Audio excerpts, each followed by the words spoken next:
కీర్తన గ్రంథము 144వ అధ్యాయము 1వ వచనం.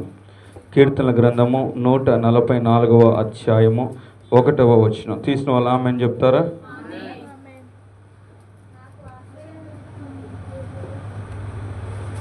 కీర్తన గ్రంథము 144వ అధ్యాయము 1వ వచనం.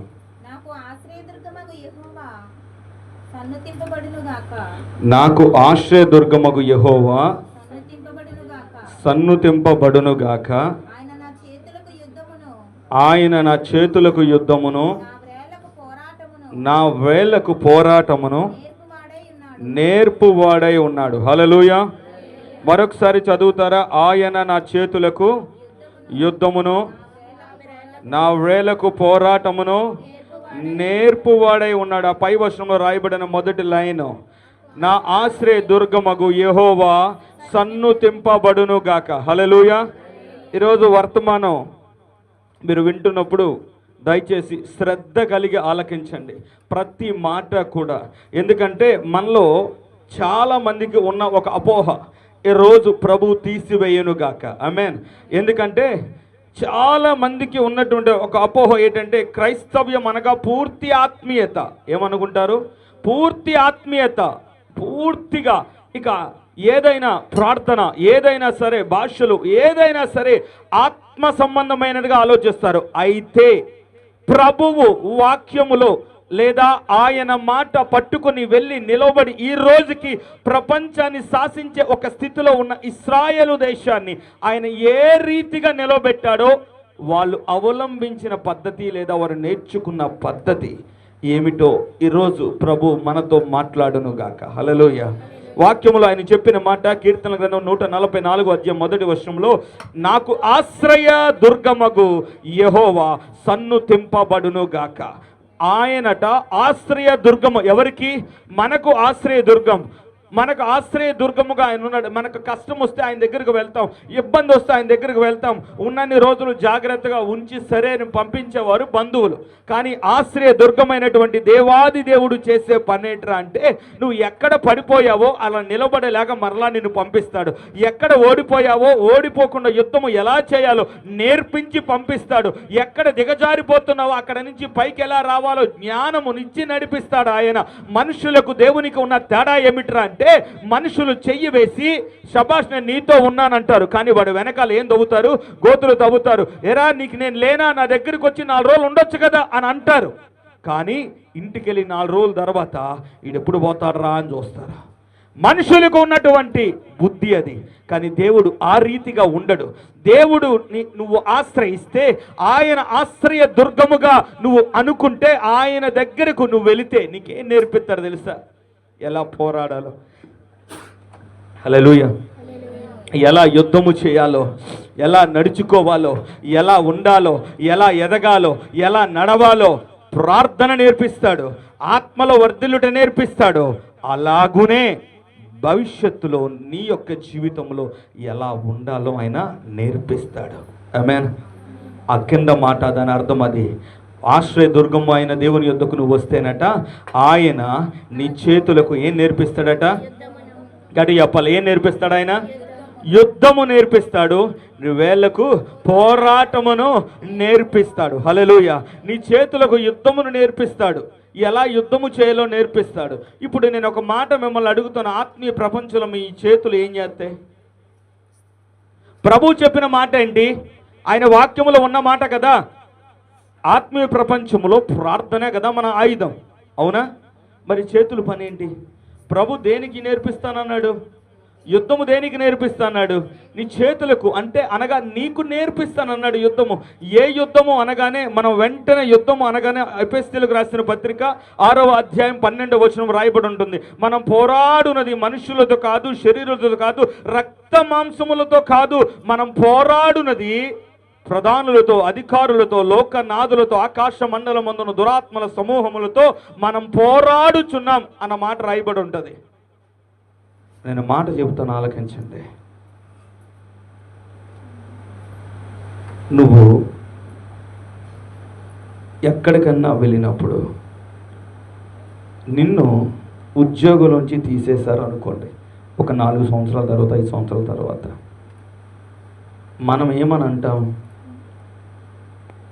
ఇప్పుడు బ్యాంకులకు వెళ్ళేవారు ఎవరైనా ఉన్నారండి? బ్యాంకులకు వెళ్ళేవారు ఎవరైనా ఉన్నారు? ఒక 10 సంవత్సరాల క్రితం బ్యాంకులో ఎన్ని కంప్యూటర్లు ఉండేవి తెలుసా? గట్టిగా ఉంటే 1, 2 ఉండేవి. మిగతా పనులన్నీ కూడా మనుషులే రాస్తా ఉండేవారు. కానీ ఇప్పుడు ఏమైంది? అన్నీ కూడా కంప్యూటర్స్ వచ్చాయి. ఇప్పుడు కంప్యూటర్స్ వచ్చిన తర్వాత ఏం జరిగిందిరా అంటే, కొంతమంది ఉద్యోగాలు పొజిషన్లు మారిపోయాయి. ఎందుకు చెప్పనా అండి? వాడి వయస్సు దగ్గర 50-55 ఉంటుంది. వాడికి కంప్యూటర్ మీద అవగాహన ఉండదు. వాడు ఒక పని చేసేలోపు ఇప్పుడున్న యవ్వనస్తులు నేర్చుకున్న కంప్యూటర్ అప్లికేషన్స్ ఏవైతే ఉన్నాయో వాడు టక టక టక టక బ్యాంక్ దగ్గర ఎవరిని నిలబెట్టకుండా పని చేసుకుంటూ అక్కడక్కడక్కడ పంపిస్తూ ఉంటారు. కానీ 55 సంవత్సరాల నుండి బయటికి పని నుంచి బయటికి తీసేటప్పుడు ఏవయ్యా నేను ఎందుకు తీస్తారంటే వాడేమంటాడు, లేకపోతే నీ విషయంలో నువ్వేమంటావురా అంటే, నువ్వు కొత్త వాటిని నేర్చుకోవడానికి ఇష్టము లేదు, నాకున్న దాంట్లో నేను ఉంటా, నా నాలెడ్జ్ ఇంతే, నా కెపాసిటీ ఇంతే, నా సామర్థ్యం ఇంతే, ఆడికి అవసరం లేదని తీసేశాడు, అన్యాయంగా నన్ను తీసాడు, అక్రమంగా నన్ను తీసాడంటూ మనం వాడి మీద శాపనార్థాలు పెడతాం. తప్పు ఎవడదురా చెప్పనా? మీరు కట్టుకున్న వస్త్రాలు ఉన్నాయి కదా, మీరు వేసుకున్న వస్త్రాలు ఉన్నాయి కదండి, ఉన్నాయి లేవా? హల్లెలూయా. ఒకప్పుడు అవి దేనితో సిద్ధపరిచేవారు? నీటిగా నేత, అంతే కదా. ఇప్పుడు మీకున్న అన్ని రకాల మంచి బట్టలు ఎక్కడి నుంచి? నేత బట్టలు వస్తున్నాయమ్మా. అన్నీ ఎక్కడి నుంచి వస్తున్నాయి? మిషన్స్ వస్తున్నాయి. లేదు నేను భారతదేశంలో పుట్టాను, మా తాత నేత చేశాడు, మా నాన్న నేత చేశాడు, నేను నేత చేస్తాను, వాడికి ఎంత ఆస్తున్నాయి, నేను ఇలానే చేస్తాను, నెత్తే కొనుక్కోని లేత మానేమని అంటే ఎవడన్నా కనబడతాడా? స్తోత్రం, హల్లెలూయా. మొట్టమొదటి ఫోన్ ఏంటో తెలుసా? మొబైల్ ఫోను ఏ కంపెనీ? కాదు తల్లి, అది మోటరోలా. ఏ కంపెనీ? మోటరోలా. ఆ తర్వాత నోకియా. ఇప్పుడు మోటరోలా ఎందుకు కనిపించట్లేదు? కారణం ఏంటంటే ఆండ్రాయిడ్ వచ్చేటప్పటికి మోటరోలా రన్ అవుతూ ఉంది. ఆండ్రాయిడ్ కంపెనీ మీరు వాడుతున్న సెల్లో అది ఏ కంపెనీ అవని, ఎక్స్పెక్ట్ మై ఫోన్ నా తప్ప, ఏ ఫోన్ అవని అందులో ఉన్న సిస్టమ్ ఏముంటుంది? ఆండ్రాయిడే ఉంటుంది. కానీ మోటరోలా వాడు ఆండ్రాయిడ్ సాఫ్ట్వేర్ రాగానే మోటరోలా వాడు అన్న మాట తెలుసా? నా ఆయన ఏది మార్చను, నాది ఇలానే ఉంటా, ఎవడన్నా కొంటే కొనులేదా మానేస్తాడు, అది ఏం పనిచేది అన్నాడు. ఇప్పుడు ఏం జరిగింది? వాడు కూడా అదే కోవలోనికి వచ్చారు ఇప్పుడు. కానీ ఒకప్పుడు ఆయనకున్న విలువ ఏంటి? ఆ కంపెనీ మార్కెట్ స్థాయి ఏంటి? ఎందుకురా అది పడిపోయిందని అంటే కారణం ఏంటిరా అంటే ఏమవ్వలేదు, జ్ఞానాన్ని తెచ్చుకోలేదు. ఈ ఇతర కంపెనీలతో యుద్ధము చేసే దాంట్లో పాత పద్ధతిని వాడాడు. ఈ రోజున మనలో చాలామంది యుద్ధము అనగానే ఆలోచించే పద్ధతుల్లో ఏంటి చెప్పాలి? క్రైస్తవులం కదా, ఆలోచించే పద్ధతి ఏంటి? ఆత్మీయ యుద్ధము. ఏ యుద్ధము? ఆత్మీయ యుద్ధము. మా మీద పలానా దాడి, మా మీద పలానా దాడి, మా మీద అల్లా దాడి, లేకపోతే మా ఇంటి ముందు పెట్టిన నిమ్మకాయలు, లేకపోతే చెడుపులు చెల్లంగులు, ఇదే మమ్మల్ని కిందకి దిగజారుస్తుంది, ఇదే మమ్మల్ని ఎదనివ్వకుండా చేస్తుంది, ఇది మమ్మల్ని పని చేయనివ్వకుండా చేస్తుంది, మా కుటుంబానికి ఆశీర్వాదం రాకుండా చేస్తుంది. కాదు, ప్రభువు చెప్పిన మాట ఏంటంటే నీకు యుద్ధము నేర్పిస్తానన్నాడు. ఏం నేర్పిస్తాడట ఆయన? గట్టి చెప్పాలా? యుద్ధము నేర్పిస్తానన్నాడు. ఆ యుద్ధము వేరు, నువ్వు అనుకుంటున్న యుద్ధము వేరు. క్రైస్తవులకు ఆత్మీయ యుద్ధము ఎంత ముఖ్యమో అంతే ముఖ్యం ప్రభువు నేర్పించేటువంటి ఈ లోకపరమైన ఒక యుద్ధం ఉన్నది. ఈరోజు దాని విషయంలో మనం ముందుకు వెళదాం. అయితే యోబు గ్రంథము 7వ అధ్యాయము 1వ వచనం. యోబు గ్రంథము 7వ అధ్యాయం 1వ వచనం. ఆమేన్. భూమి మీద నరుల కాలము చాలండి. భూమి మీద నరుల కాలము యుద్ధ కాలము కాదా? ఏ కాలం అట? భూమి మీద నరుల కాలం యుద్ధ కాలం. వాడు నిలబడుతూ ఉండాలా, నేర్చుకుంటూ ఉండాలా, ప్రతి దాన్ని అలవరుచుకుంటూ ఉండాలా, ప్రతి దాన్ని నేర్చుకుని ఈ లోకముతో ఏం చేస్తూ ఉండాలా? పోటీ పడుతూ ఉండాలా. అవునా కాదా అండి? పిల్లల్ని ఎందుకు చదివిస్తూ ఉన్నారు? వాక్యము చెప్పే దైవదాసులకు కూడా ఇదే మాట వర్తిస్తుంది కదా. పిల్లలకు చదువు ఎందుకు నేర్పిస్తూ ఉన్నారు? పిల్లల్ని ఇంకా ఎందుకు హెచ్చుగా చదివించాలని ఆశపడుతూ ఉన్నారు? వదిలేవచ్చు కదా, మీరు నేర్చుకున్న 10వ తరగతి పిల్లని ఆపేవచ్చు కదా. లేదు, అలా ఆపం కదా. ఎందుకు అంటే ఒకప్పుడు నేర్చుకున్న కోర్సులు ఇప్పుడు లేవు. మెట్రికులేషన్ అనేది ఒకప్పుడు ఉండేది, చాలామందికి తెలియదు ఆ మాట. ఇప్పుడు అందరికీ ఎస్ఎస్సి ఒకటే తెలుసు, 10th క్లాస్. ఒకప్పుడు మెట్రికులేషన్ అని ఉండేది, దాని సబ్జెక్టులే వేరు. ఇప్పుడు డిగ్రీలో చదువుకునేవి అప్పుడు మెట్రికులేషన్లు పెట్టేవారట. కానీ నేర్చుకున్న నేను మెట్రికులేషన్ చదివాను, నా కొడుకుని మెట్రికులేషన్ చదివేస్తాను అన్నవాడు ఎవడన్నా ఉన్నాడా? ఉండరు. మారుతున్న కాలానికి అనుగుణంగా దేవుడి యుద్ధము ఏమిటో తెలుసుకున్నవాడు నిలవబడతాడు. హల్లెలూయా. ఇశ్రాయేలు ప్రజలు ఈరోజు నిలబడ్డానికి, అన్ని యుద్ధాలు జరుగుతున్న నిలబడ్డానికి కారణం ఏంటో తెలుసా?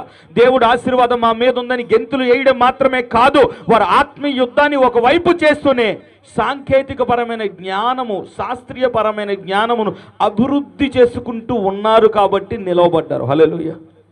కేవలము ఆత్మ సంబంధమైన జ్ఞానమని పరుగులు పెట్టకండి. హల్లెలూయా. సరే, ఒక మాట మిమ్మల్ని అడుగుతాను, చెప్పండి. మీరు బైబిల్ చదవగలుగుతున్నాను అన్నవాళ్ళు చెయ్యొత్తను. సరే, నేను ప్రార్థనతో బైబిల్ చదివాను అన్నవాళ్ళు చెయ్యొత్తండి. నేను చదువు లేకుండా వీళ్ళని అసలు నాకు తెలియకుండా నేను ప్రార్థనతో చదువుతున్న వాళ్ళు చెయ్యొద్దండి. రేర్, అరుదు. లేరు అన్నం, అరుదు.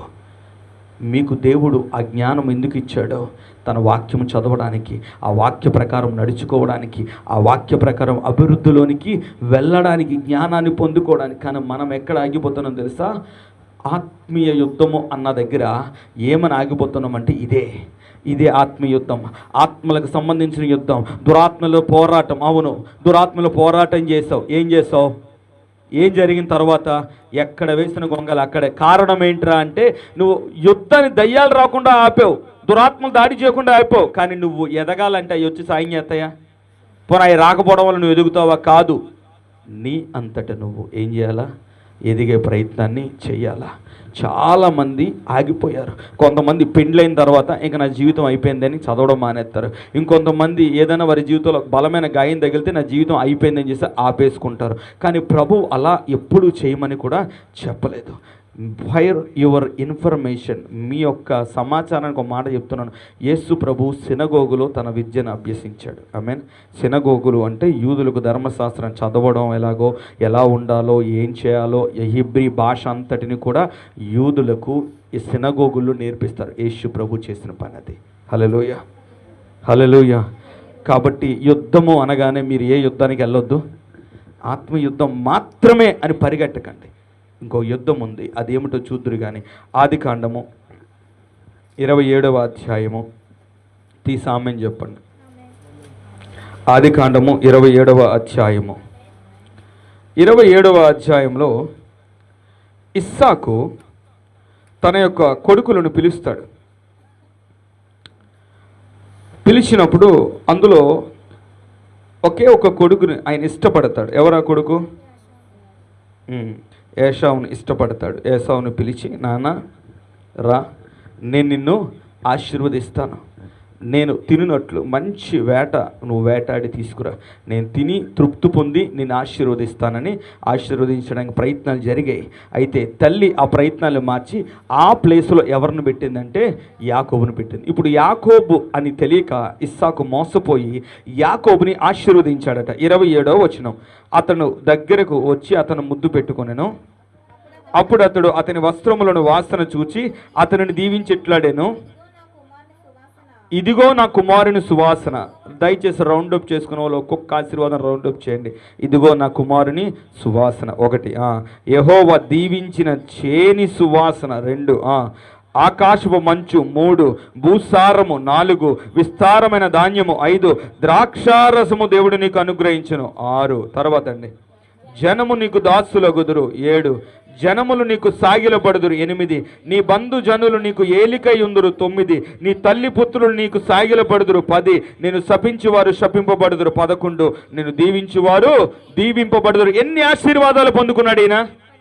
12 ఆశీర్వాదాలు పొందుకున్నాడు. ఎన్నండి? 12 ఆశీర్వాదాలు పొందుకున్నాడట. మోసం అని తెలిసిపోయింది. పద్దనరాముకి వెళ్ళిపోయాడు. 20 సంవత్సరాలు కష్టపడ్డాడు. ఎన్ని సంవత్సరాలండి? 20 సంవత్సరాలు కష్టపడితే మొదటి 14 సంవత్సరాలు ఏ సంపాదన లేదు ఆయనకి. ఎందుకు? 7 సంవత్సరాలు లేయ కోసం, 7 సంవత్సరాలు రాహేలు కోసం కష్టపడ్డాడు. మిగిలిన 6 సంవత్సరాల్లో అతనికి దేవుడట 2 మందలను ఇచ్చాడు. అంటే 2 గుంపుల ఆశీర్వాదాన్ని ఇచ్చాడు. గత శుక్రవారం మనం మాట్లాడుకున్నాం. ఒక గుంపులో ఉన్న ఆశీర్వాదం విషయంలో కానుకగా పంపించింది విలువెంత? 36 లక్షల రూపాయల కానుక. అది యాకోబుకు దేవుడిచ్చిన ఆశీర్వాదం. హల్లెలూయా.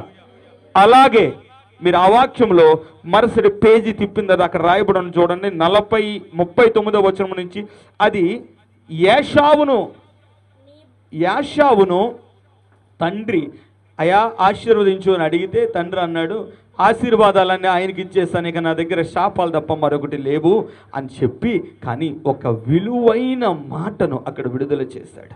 ఆ మాటను చూడండి, నీ నివాసం భూసారము లేకయు పైనుండి పడు ఆకాశం మంచు లేకయుండును, నీవు కత్తి చేత బ్రతుకుదువు. దేని చేతటమ్మా? కత్తి చేత బ్రతుకుదువు, నీ సహోదరునికి దాసుడగుదువు, నువ్వు తిరుగులాడుచుండగా నీ మెడ మీద నుండి అతని కాడి విరిచివేయదు అని అతనికి ఉత్తరం ఇచ్చెను. ఏసావు దేని ద్వారా బ్రతుకుతాడట? తన కత్తి చేత బ్రతుకుతాడు. కత్తి ఆయుధము. కత్తి ఏంటి? ఆయుధము. ఆయుధముతో ఆయన ఏం చేయాలంటే యుద్ధము చేస్తూ బ్రతకాలి. యోబు గ్రంథము 7వ అధ్యాయం 1వ వచనం మనం చదివాము కదా. ఏంటన్నమాట? భూమి మీద నరుల కాలము ఏ కాలం? అది యుద్ధ కాలము. దేవుడు ఒకడిని దగ్గరికి తీసుకుంటే ఆయనకి ఏం నేర్పిస్తాడట? తన చేతులకు యుద్ధము చేయడం నేర్పిస్తాడట. ఇప్పుడు నేను మీతో ఈ మాట చెబుతున్నాను, ఆలకించండి. నరుల యుద్ధము చేసే విషయాల్లో దేవుడు జ్ఞానమునిస్తాడు. దేవుడు ఏమిస్తాడట? జ్ఞానమునిస్తాడు. ఆయన యుద్ధం చేయడానికి వెళ్ళాడు. యోసేపు ఆశీర్వాదాలు, యాకోబు ఆశీర్వాదాలు ఎన్నట? 12 ఆశీర్వాదాలు పట్టుకుని 20 ఏండ్లు కష్టపడ్డాడట. తండ్రి దగ్గర నుంచి వచ్చిన ఒక తెలివైన ఒక మాట, నువ్వు దేంతో బ్రతుకుతావురా అంటే కత్తితో బతుకుతావు. తర్వాత ఇంకో మాట అన్నాడు ఆయన, చూడండి, నువ్వు తిరుగులాడుచుండగా నీ మెడ మీద నుండి అతని కాడి, నీ సహోదరుడి కాడి నీ మీద ఉంటుంది, బరువు నీ మీద ఉంటుంది, ఒక మోయలేని బాధ్యత నీ మీద ఉంటుంది. అయితే దాన్ని ఎలా విరగొట్టుకుంటావన్న ఆలోచన కూడా తండ్రి చెప్పాడు అక్కడ. ఎలా విరగొట్టుకుంటావట?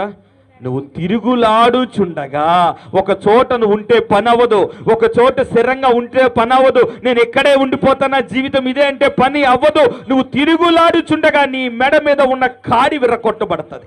అది ఏశావుకి ఇచ్చిన ఆశీర్వాదం. నిజానికి ఏశావుకి అది శాపమా కాదా? శాపమే కదా. కానీ బైబుల్ అంతటిలో, దేవుని గ్రంథం అంతటిలో ఒక శాపపు మాటలో ఉన్న ఆశీర్వాదాన్ని పట్టుకుని బ్రతికి నిలబడినాడు ఎవడరా అంటే ఏశావు ఒక్కడే. ఒక్క ఏశావు మాత్రమే. బైబుల్ అంతటిలో కూడా ఇది నీకు శాపము అన్న మాటలో ఆశీర్వాదాన్ని తవ్వి తీసుకొనగలిగిన వాడు ఏశావు మాత్రమే. నేను మిమ్మల్ని ఒక్క మాట అడుగుతాను, యాకోబు ఆశీర్వాదం మనం అంటాం కదా. ఏశావుకి శాపం ఎక్కడ వచ్చింది చూపించండి. అందులో ఏశావు శాపం ఎక్కడ తెచ్చుకోలేదు ఆయన. ఎందుకంటే ఆయన బ్రతికిన దినములు ఎక్కడా కూడా ఒక చోట ఉండిపోయి కాడి మోసే స్థితిలో ఆయన ఉండలేదు. అప్డేట్ అయ్యాడు. ఎక్కడికి వెళ్ళి ఏం మాట్లాడాలి, ఎలా ఉండాలి, ఏం చేయాలి, అన్ని విషయాలు నేర్చుకుంటూ వెళ్ళాడు. ఎక్కడ ఆగిపోలేదు, ఎక్కడ తొలగిపోలేదు, ఎక్కడ ఉండిపోలేదు. నీవు నేను మాత్రమే ప్రభువు నన్ను ఆశీర్వదిస్తాడనే వాగ్దానాన్ని పట్టుకుని ఒక చోట ఉండిపోయి ప్రభువా నన్ను ఆశీర్వదించలేదని తిరిగి ఆయన కంప్లైంట్ చేస్తాం. దేవుడు ఆశీర్వదించడానికట మోషేని ఎన్నుకున్నాడు. ఎవరిని? మోషేని ఎన్నుకున్నాడు. ఆదాము దేవుని పోలికలో చేయబడ్డాడు. అవునా అండి? ఆదాము ఎవరి పోలికలో చేయబడ్డాడు? దేవుని పోలికలో చేయబడ్డాడు. ఒకసారి అపోస్తలుల కార్యాలు 7వ అధ్యాయం తీయండి. ఒకసారి 7వ అధ్యాయం. ఆదాము దేవుని పోలికలో చేయబడ్డాడట. కానీ దేవుడు చేసిన సృష్టి కోసం, దేవుడు చేసిన మహిమ కార్యాల కోసం, ఆ తర్వాత జనరేషన్లో వారి విషయముల కొరకు ఏ ఒక్కటి కూడా ఆదాము ఎప్పుడైనా రాశాడండి? ఏమండి? ఆదాము ఎప్పుడైనా రాశాడా? రాయలేదు. మొదటి ఆది కాండం, నిర్గమకాండం, లేవి కాండం, సంఖ్యాకాండం, ద్వితీయోపదేశ కాండం రాసినది ఎవరు? మోషే. ఎవరు రాశారు? మోషే. మోషే ఎందుకు రాశాడు? మోషేని మాత్రం ఎందుకు ఎన్నుకున్నాడు దేవుడు? అపోస్తలుల కార్యాలు 7వ అధ్యాయం తీశారండి. 22వ వచనం చదవండి అమ్మా. మోషే ఐగుప్తీయుల సకల విద్యలను, ఎన్ని విద్యలట? ఐగుప్తులు రాస్తారు. హల్లెలూయా. ఐగుప్తులు రాస్తారు, బొమ్మలు గీస్తారు, పెయింటింగ్లు వేస్తారు, కట్టడాలు కడతారు. ఏం కడతారు? కట్టడాలు కడతారు, పెద్ద పెద్ద నిర్మాణాలు, పిరమిడ్స్ కడతారు. ఆ యుద్ధ విద్యలు అన్నీ నేర్చుకున్నాడు. అన్ని రకాల విద్యలు. అమ్మ వచ్చాయా? నేర్చుకున్నాడా? గట్టి చెప్పాలి. వచ్చాయా? నేర్చుకున్నారా? నేర్చుకున్న వాడిని దేవుడు లేపి, అయ్యా నువ్వు సరిగ్గా రాయడు, నీకు వచ్చు, నువ్వు నేర్చుకున్నావు. నేను పెట్టినందుకు, ఐగుప్తులో నిన్ను పెట్టినందుకు నువ్వేం చేసావు? శుభ్రంగా అన్నీ నేర్చుకున్నావు. రా నాతో పాటు ఉండు. ఇదిగో నేను సృష్టి ఎలా చేస్తానో చెప్తాను రాయి. ఆ తర్వాత మిమ్మల్ని ఎలా బయటికి తీసుకొస్తానో రాయి. ఆ తర్వాత లేవీలకు ఏటేటి చెయ్యాలో రాయి. ఇదిగో ఆ తర్వాత సంఖ్యాకాండంలో ఏమేమి లెక్కలు ఉన్నాయో ఆ లెక్కలన్నీ రాయి. ద్వితీయోపదేశకాండం ఇవన్నీ తిరిగి ఒక్కసారి మరలా రాయి. అన్ని 5 కాండాలను మోషే చేత రచింపచేశాడు దేవుడు. మధ్యలో హానోకు ఉన్నాడు కదా, మెతుషులా ఉన్నాడు కదా, నోవాహు ఉన్నాడు కదా. ఎంతమందికి లేని ధన్యత దేవుడు ఎవరికి ఇచ్చాడు? ఎవడైతే సామర్థ్యముతో తన్ను తాను నింపుకుంటాడో, ఎవడైతే జ్ఞానము చేత తన్ను తాను నింపుకొని దేవుని యొద్దట ఉంటాడో వాడిని దేవుడు వాడుకుంటాడు. హల్లెలూయా, హల్లెలూయా. అపోస్తుల కార్యాల్లో 22వ అధ్యాయం చూడండి అమ్మ. అపోస్తుల కార్యాలు 22వ అధ్యాయము తీసారా? ఆమెను చెప్పండి. ఇప్పుడు యేసు ప్రభు శిష్యులు అనగానే మొదటి పేరు ఎవరిది వస్తుంది? మనకి పేతురు వస్తుంది. కానీ పేతురు విషయంలో చదువు లేని పామరుని రాయబడింది. పేతురు మీద దేవుడు సంఘాన్ని కడతా అన్నాడు. పేతురికి అధికారాన్ని ఇచ్చాడు దేవుడు. కానీ విలువైన మాటలను అన్నిటినీ దేవుడు ఎవరిని వాడుకుని రాశాడు అంటే పౌలుని వాడుకున్నాడు. ఎవరినట? పేతురు 2 పత్రికలు రాశారు కదా. కానీ క్రొత్త నిబంధన నీ చేతిలో ఉన్న దాంట్లో 3 వంతులు ఎవరు రాశారంటే పౌలుకి అభిషేకం లేదా? ఒరే బాబు, ఎఫెసీయులకు రాసిన పత్రికలు ఆత్మీయ యుద్ధము అని రచించిందే పౌలు. కానీ ఆ పౌలుకున్న సామర్థ్యం ఏంటో తెలుసా? ఫెలిక్స్ అన్నటువంటి రాజు అంటాడట. చూడండి ఇప్పుడు మీరు తీసిన మాటలో 22:3 అమ్మా. సరే చదవండి. నేను కిలికియలోని తార్సులో పుట్టిన యూదుడను, అయితే ఈ పట్టణంలో ఎవరి పాదములు? గమాలియేలు అన్నది పెద్ద గురువు గారండి, చదువుకు ఆయన పాదముల దగ్గర పెరిగాడంటే ఆయన దగ్గర ఏం చేశాడు? ఈయన విద్యను అభ్యసించాడు, చదువుకున్నాడు. చదవండి. మన పితరుల ధర్మశాస్త్ర సంబంధమగు నిష్ఠయందు శిక్షితుడనై, అంటే అర్థము నేర్చుకున్నవాడనై, ట్రైనింగ్ అయ్యాను అన్నాడు అన్న. అందుకని ఇశ్రాయేలులు అందరికి అర్థమవుగులవన గలతీలు రాసిన పత్రికలు చెబుతాడు. ధర్మశాస్త్ర విషయం చెబుతాడు ఆయన, దేవుడి యొక్క కృప సంబంధించి చెబుతాడు ఆయన. అన్ని విషయాలను అటు ఇటు పోల్చి అంత జ్ఞానము మొదట ఎక్కడ సంపాదించుకున్నాడట? లోకములో ఉన్నప్పుడు సమయాన్ని నేను ఏం చేసుకోలేదు, వృధా చేసుకోలేడు. పోరాటం అలాగెళ్తా నాకు అనవసరం అనలేదు, అన్ని నేర్చుకున్న వాడు ఆయన. ఇప్పుడు అదే అపోస్తుల కార్యాలు ఒకసారి చూడండి. మీరు చదివింది ఎంతమ్మా? ఓకే, ఆఖరి అధ్యాయాలు అపోస్తుల కార్యాల్లో రాయబడి ఉంటుంది. ఒక్క మాట నేను చేస్తాను చూడండి. అపోస్తుల కార్యాలు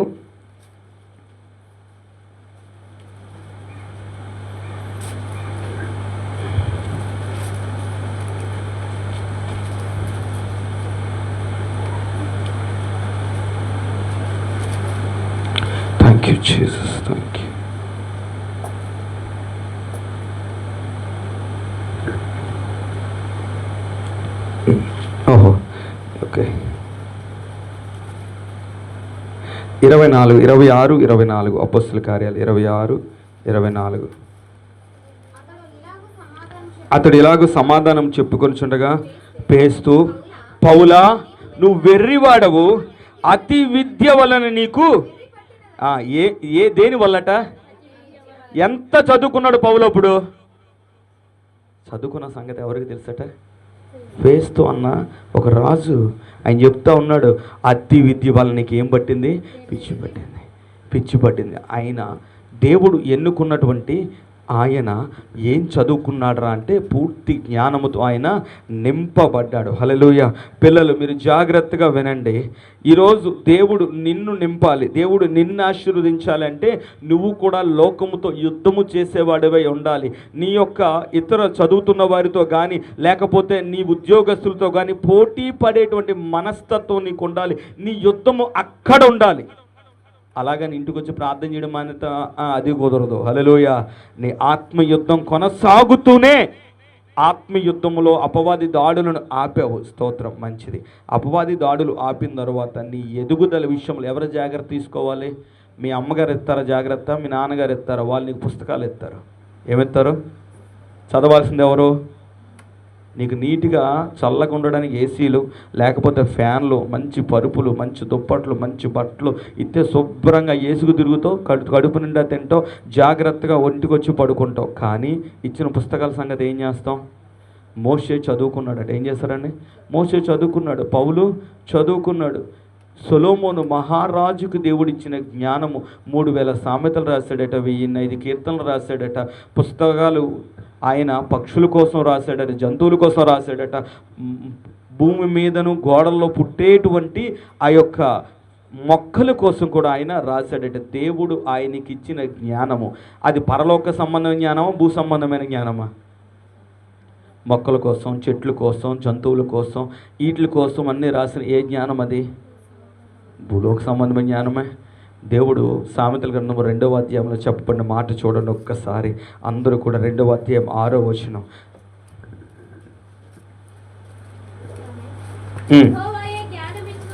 యెహోవాయే జ్ఞానమిచ్చువాడు, తెలివియు వివేచనయు ఆయన నోట నుండి వచ్చును. యెహోవాయే జ్ఞానం ఇస్తాడు. కానీ నువ్వు అడగాల్సింది ఎవరిని? నువ్వు అడుగుతున్నావా? నేను చెప్పిన మాటలు ఆలకించండి. యుద్ధాలు చేస్తావు, ఉపవాసం ఉంటావు, ఆత్మీయ యుద్ధాలు చేస్తావు, దేవునితో సమయం గడుపుతావు. కానీ ప్రభువు నీ మీద సమయం అని పెట్టుబడి పెట్టాడు. నీ మీద ఏం పెట్టాడు? 80-90 సంవత్సరాలని ఒక సమయం అని పెట్టుబడి పెట్టినప్పుడు ఆ సమయాన్ని ఏం చేస్తున్నావు నువ్వు? ఏం చేస్తూ ఉండిపోయావు నువ్వు? ప్రభువు నిన్ను అడుగుతాడు. నీకు అయ్యా నాకు అంత జ్ఞానం లేదు, ఓకే, కానీ ప్రభు అంటున్న మాట ఏంటి? జ్ఞానం ఇచ్చేవాడు ఎవరట? ఆయనే.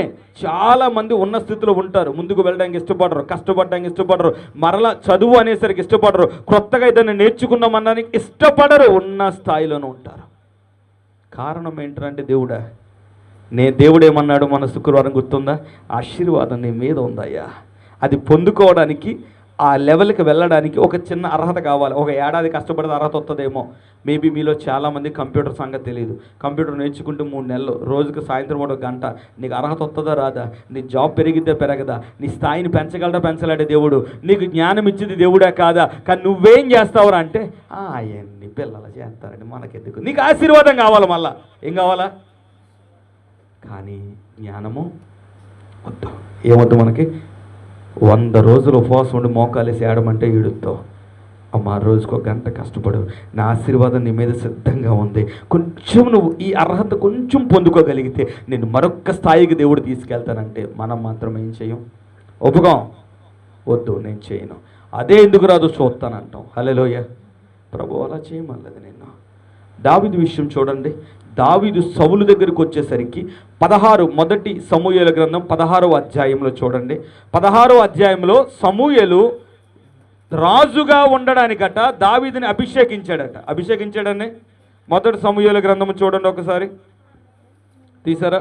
15వ అధ్యాయము 13వ వచనం. అమ్మా ఒక్క నిమిషం, 16-13 చదవండి. సమూయేలు తైలపు కొమ్మును తీసి వాని సహోదరులు ఎదుట వానిని అభిషేకం చేసెను. నాట నుండి యెహోవా ఆత్మ దావీదు మీదకి బలముగా వచ్చెను. దావీదు మీదకి ఎలా వచ్చింది దేవుని ఆత్మ? దావీదు మీదకి అభిషేకం వచ్చిందా లేదా? ప్రభువు మిమ్మల్ని ప్రతి మొదటి శుక్రవారం అభిషేకిస్తూ ఉన్నాడు, నిలవబెడుతూ ఉన్నాడు, కృంగిపోనుకుండా ఆయన బలపరుస్తూ ఉన్నాడు. అయితే దావీదు అభిషేకం పొందుకొని సైలెంట్గా ఉండలేదు. గట్టి చెప్పండి, అభిషేకం పొందుకొని గట్టి చెప్పాలి. అభిషేకం పొందుకొని సైలెంట్గా ఉండాలి. అభిషేకం పొందుకొని ఇంట్లో ఉండిపోవాలి. అభిషేకం పొందుకొని అబ్బాబా నాకు బెలే అభిషేకం వచ్చింది, మంచి దర్శనం వచ్చిందని ఉండిపోలేదు. తన గురేట్రా అంటే రాజు అవ్వాలా. ఏం అవ్వాలా? దానికోసం ఆయన గురి నిలబడ్డాడు. 18వ వచనం చూస్తారా ఒకసారి? చిత్తగించుము బెత్లెహేము వాడని యెష్షయికు కుమారులు ఒకరిని చూచి తిని. రాజుకు ఒక అవసరత వచ్చిందట. రాజుకు దురాత్మ పట్టింది. దయ్యం పోవాలంటే ఒక వాయిద్యాన్ని వాయించాలి, ఒక వేణను వాయించాలి. ఎవడున్నాడు? రాజ్యం మొత్తం ఎదిగితే దావీదు అభిషేకం పొందుకొని ప్రార్థనలో మాత్రం ఉండిపోయాడా అండి? దేవుణ్ణి ఆరాధించుకుంటూ మాత్రం ఉండిపోయాడా? లేదు. తన అభిషేకాన్ని పొందుకున్న అభిషేకంతో తను ఎలా ఎదగాలో ఆ స్థాయి వరకు ఎదిగాడు. చూడండి, దావీదు కోసం చెప్పబడిన మాట చూడండి. మొట్టమొదటిది ఆయన చక్కని వాయిద్యకారుడు. చక్కగా ఏం చేయగలరయ్యా?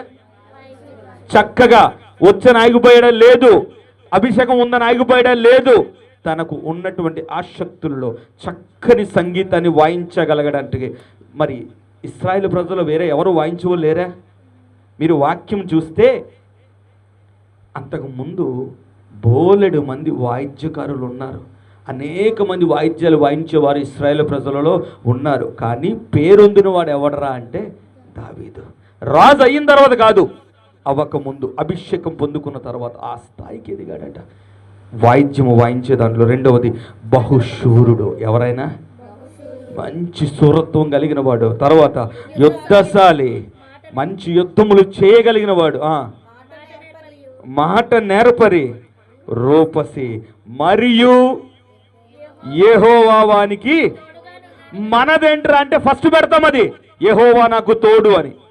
మిగతా మన కరికులం విట్టి అంటే రెజ్యూమ్లు ఏముంటాయంటే మ్యూజిక్ వచ్చా రాదు, స్టడీ ఎప్పుడో 10 సర్వీస్ ఆపేసాం, అప్డేట్ ఉండదు, తర్వాత ఏమో నేర్చుకోము ఏంటంటే రాదు, చేత కాదు.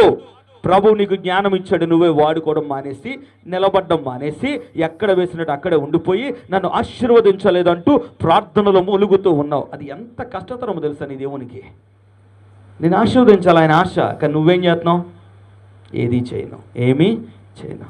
ప్రభు నీ చేతులు కష్టార్జితాన్ని ఆశీర్వదిస్తాను. నువ్వేమంటావు అంటే ఇక్కడే ఉంటాను ప్రభు. లేదయ్యా, ఇంకొంచెం స్థాయి పెంచుకో, సిద్ధపరుస్తున్నాను. ఈ లోపు నువ్వేం చేయాలా? నువ్వు సిద్ధపరచుకో. గొప్ప యుద్ధానికి వెళ్ళే ముందు దావీదు యొక్క రెజ్యూమ్ అట సౌలు దగ్గరకు వచ్చేసరికి చదువుతున్న లక్షణాలు అవన్నీ ఇప్పుడు రెజ్యూమ్లో హార్డ్ వర్కింగ్ ఉండదు, పంచువాలిటీ ఉండదు, టైం మెయింటెనెన్స్ ఉండదు, కానీ అవన్నీ పెడతారు. వాస్తవం. రెజ్యూమ్ ఎవరు చూసినా ముందో లైన్ ఉంటారా, ఇవన్నీ నీకు ఉన్నాయని అడిగితే అసలు చదవడమే రాదు అడిగి. స్తోత్రం. నిజం చెప్తా ఉన్నా, రెజ్యూమ్ బోర్డు చూసని చేశాను కాబట్టి. కానీ దావీదు రెజ్యూమ్ అలా లేదుగా. దావీదు అట రాజు సౌలు దగ్గరికి వచ్చి నెక్స్ట్ పొజిషన్ ఎవరిది? సౌలు తర్వాత దావీదే. వచ్చేసరికి ఆయన యుద్ధశూరుడట, శూరత్వం కలిగినడు అట. ఆ తర్వాత రాయబడింది వాయిద్యములు వాయించడం మంచిగా వాయించగలడట, రూపసేట. అంకొని ముందు రాయబడింది మాట ఏం చక్కగా ఎప్పుడు ఏం మాట్లాడాలో తెలుసు, ఎవరి దగ్గర ఏం మాట్లాడాలో తెలుసు. హల్లెలూయా. మనకే అనేత్తం కోపంతో కాదు, ఆయన పొందుకున్న అభిషేకంతో రాజు దగ్గర నిలబడగలిగిన అప్లికేషన్ బోల్డ్ మందెత్తే దావీదును మాత్రమే తీసేలా దేవుడు చేశాడు. ఎందుకురా అంటే అతని మీద లాస్ట్లో రాయబడింది మరియు యెహోవా అతనికి నీకు దేవుడు తోడు. మొదటి సంతోషమే, కానీ వెనకాల కూడా రావాలా. ఇప్పుడు ఆది కాండంలో ఏశావు దగ్గరికి వద్దాం. కత్తి చేత ఆయన ఏమేం చేశాడో, తన యుద్ధము చేత ఏటేటి పొందుకున్నాడో, తన యుద్ధము చేత ఏమేమి నిలవబెట్టుకున్నాడో ఒక్కసారి చూసి మనం ముగించుకుందాం. ఆది కాండంకి వద్దాం, 27వ అధ్యాయం వద్దాం.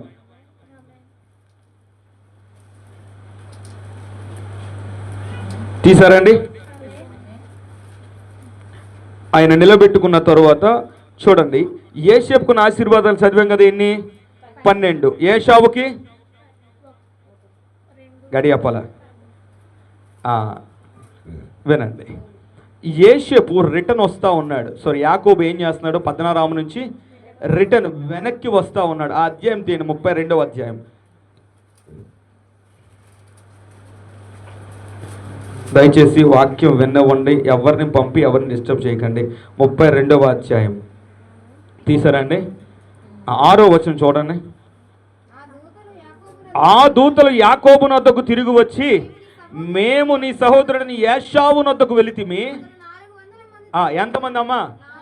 బయట ఉన్నది చెప్పండి, ఎంతమంది? 400 మందిని ఎవరు మెయింటైన్ చేస్తున్నారట? గట్టి చెప్పాలి, ఎంతమందిని? 400 మందిని ఏశావు మెయింటైన్ చేస్తాడు. ఎంతకీ అబ్రహాం ఎంతమందిని మెయింటైన్ చేశాడు? తన ఇంట అలవర్చబడిన 312 మంది అట. ఇప్పుడు ఎవరు ఎక్కువ? అది కన్నా 14 రాయబడి ఉంటుంది అబ్రహాం కోసం. అబ్రహాము తన ఇంట పుట్టి పెరిగి అలవర్చబడినటువంటి 312 మందిని తీసుకుని యుద్ధానికి వెళ్ళాడట. ఏశావు దగ్గర ఎంతమంది ఉన్నారు? ఆయన దగ్గర ఉన్నవాళ్ళు కాదు, ఆయన పంపినోళ్ళు 400 మంది. హల్లెలూయా. ఆయన దగ్గర ఇంకా సెక్యూరిటీ బోర్డు మంది. 400 మందిని మెయింటైన్ చేస్తారు. వీళ్ళు ఫుడ్ ఎవరు ఇస్తారు? జీతం మరి మొత్తం అన్ని వాళ్ళు చూసుకోవాల్సిన బాధ్యత ఎవరిది? ఎక్కడ శాపం వచ్చింది ఏశావుకి? దేంతో బతికాడు ఆయన? తన కత్తి చేత బ్రతికాడు. తన కత్తి చేత బ్రతికాడు. వెళ్ళిన చోటల యుద్ధము చేసుకుంటూ జయించుకుంటూ బ్రతికాడు. వెళ్ళిన చోటల యుద్ధము చేసుకుంటూ ఉన్నవారిని తన వైపు తిప్పుకుంటూ నడుచుకుంటూ వెళ్ళాడు. ఎక్కడ ఆగలేదు. ఆగితే ఏం పడుతుంది మీదన? కాడి పడుతుంది. హల్లెలూయా. నువ్వు ఒక చోట ఉండిపోయావు, నీ మీద ఏముందని అర్థం? కాడి. నువ్వు తిరుగులాడుచూ ఉంటూ నీ యొక్క స్థాయిని అర్హతను పెంచుకుంటూ ఉంటే నీ మీద కాడి విరక్కొట్టబడుతుంది. యాకోబు ఇస్సాకు తన కొడుకని ఏశావుకు చెప్పిన మూలము లేదా తాళపు చెవేట్రా అంటే ఖచ్చితంగా యాకోబు నీకంటే గొప్పోడవుతాడు. అయితే అతని కాడి నీ మీద ఉండకూడదు అంటే నువ్వేం చేయాలా? ఉన్న చోటనే ఉండి నిలబడే చోట నిలబడి ఆ చాలు ఇది అని అనుకుంటే నీకంటే వాడు గొప్పోడవుతాడు. కానీ అతని కాడి విర్రకొట్టాలంటే నువ్వు తిరుగులాడుచూ ఉండాలి. ఒక చోట స్వాధీనపరచుకున్నావు, అక్కడ ఉండడానికి వీల్లేదు. మరొక చోటను స్వాధీనపరచుకోవడానికి వెళ్ళు. ఇంకో చోట స్వాధీనపరచుకుని మరొక చోట యుద్ధము చేయడానికి వెళ్ళు. అలా వెళ్ళాలంటే మనుషులు కావాలా వద్దా? కావాలి. వారికి పోషణ కావాలి. సామర్థ్యాన్ని పెంచుకుని తన అంగా తినలే, తనతో ఇంకో నలుగురిని పోషించాడు, వారిని పెంచాడు, వారితో ఉన్నవారిని పెంచాడు. అలా తన దగ్గర యుద్ధము చేయడానికి 400 మందిని ఏర్పరచుకున్నాడట. హల్లెలూయా. ఎంత స్థాయిలోనికి ఈయన వెళ్ళాడరా అంటే 33వ అధ్యాయం 3వ వచనం చూడండి. 33వ అధ్యాయం 3వ వచనం. 33వ అధ్యాయం 3వ వచనం. అదేనమ్మ, చదవండి. తాను వారి ముందర వెళ్ళుచు తన సహోదరిని సమీపించే వరకు 7 మార్లు. ఎన్ని ఆశీర్వాదాలు ఉన్నాయి సాగిలు పడ్డ ఆయనకి? 12 ఆశీర్వాదాలు ఉన్నవాడు ఒక్క ఆశీర్వాదం లేని వాడి దగ్గర ఎదురుగా వెళ్ళట 7 సార్లు నేలను మొక్కాడట. ఎన్నిసార్లు అండి? 7 సార్లు. గొప్పోడుకు మొక్కుతారా, తక్కువడు మొక్కుతారా? ఏమండి, మీరు ఎవరు మొక్కుతారు? గొప్పోడు మొక్కుతారా, తక్కువడు మొక్కుతారా? యాకోబు అంత గొప్ప స్థాయిని మనం ఇందాక అనుకున్నాం కదా. హల్లెలూయా. కానీ ఏశావు స్థాయి ఏంటంటే ఆ యాకోబు 7 సార్లు మొక్కాడట. హల్లెలూయా. ఆ యాకోబు ఎన్నిసార్లు మొక్కాడటమ్మా? 7 సార్లు మొక్కాడట. 3 సార్లు 33వ అధ్యాయం 8వ వచనంలో, 14వ వచనంలో, 15వ వచనంలో 3 సార్లు నా ప్రభువా అని పిలిచాడట. యాకోబు ఎవరిని ప్రభువా అని పిలిచాడు? తన అన్న అయిన యాషావుని, ఒక్క ఆశీర్వాదం కూడా లేని యాషావుని ఏమని అన్నాడంటే నా ప్రభువా అని 3 సార్లు అన్నాడట. హల్లెలూయా. మరొక్క వచనం చూడండి. 36వ అధ్యాయంలోనే 6 నుంచి 8 వచనాలు చూడండి. ఏశావు తన భార్యలను, తన కుమారులను, తన కుమార్తెలను, తన ఇంటి వారిని అందరినీ, తన మందలను, తన సమస్త పశువులను, తాను కానాను దేశంలో సంపాదించిన ఆస్తి యావత్తును తీసుకొని తన తమ్ముడైన యాకోబు ఎదుట నుండి మరి యొక్క దేశమునకు వెళ్ళిపోయెను. వారు విస్తారమైన సంపద గలవారు గనుక వారు కలిసి నివసింపలేకపోయేరి. వారి పశువులు విశేషమై ఉన్నందున వారు పరదేశులై ఉండి చదవాలా భూమి వారిని భరింపలేకపోయెను. హల్లెలూయా. ఎంత ఆస్తి వచ్చింది! కూర్చుండి వచ్చిందా? ఉన్న చోట ఉంచి వచ్చిందా? 10 ఏళ్ళ నుంచి ఓ దగ్గర నువ్వు ఉద్యోగం చేస్తావు, నీ స్థాయిని పెంచుకునే ప్రయత్నం ఎనడనే చేసావా? ప్రార్థన చేస్తావు, ప్రభు నన్ను ఆశీర్వదించని. ప్రభు ఏమంటా ఉన్నాడంటే నీ చేతికి ఒక కత్తి ఇచ్చాను, నువ్వు యుద్ధం చేయాలి. యుద్ధంలో నేర్పరిగా నైపుణ్యం కలిగిన వాడిగా, నీకు ఏ స్కిల్ లేదు, దాన్ని నేర్చుకోవడానికి ముందుకు వెళ్ళాలి. నువ్వు ఆగిపోవడానికి వీలేదు. భూమి మీద ఉన్నంత కాలము ఒక ప్రధానమంత్రి పివి నరసింహారావు గారు, మన ప్రధానమంత్రి, ఆయన ఇంచుమించు ఆయన వయస్సు సరిగ్గా వృద్ధాప్యానికి వచ్చారు. అప్పుడు ప్రధానమంత్రిగా చేస్తున్న సమయంలో భారతదేశానికి కంప్యూటర్స్ తీసుకొచ్చేటువంటి ప్రాతిపదికన ఆయన ఓకే చేశారు. దాన్ని ప్రపంచ విప్లవం ఒక పేరు ఏదో పిలుస్తారు. అంటే అన్ని కంట్రీస్ గ్లోబలైజేషన్, ప్రపంచీకరణ అంటారు. ఆ టైంలో ప్రధానమంత్రిగా ఉన్నవారు పివి నరసింహారావు గారు. అప్పుడు భారతదేశానికి కంప్యూటర్లు వస్తే ప్రోగ్రామింగ్, కోడింగ్, లాంగ్వేజ్లు నేర్చుకోవాలా, అసలు ఎలా ఉంటుందని ఆ వయసులో నేర్చుకున్నాడట ఆయన. ఏ వయసులో? వృద్ధాప్య వయసులో, ఇంచుమించు 55-60 సంవత్సరాల దగ్గర ఉంటాయి ఆయనకి. ఆ టైంలో కోడింగ్ నేర్చుకుని ఇది నా దేశానికి బాగానే పనిచేస్తుందని ఆయన సిఫారసు చేశాడు. ఇంకా నేర్చుకోవడం మనం ఏం పడం? ఇష్టపడం. చాలు ప్రభు అన్నాడు చాలని లేదు.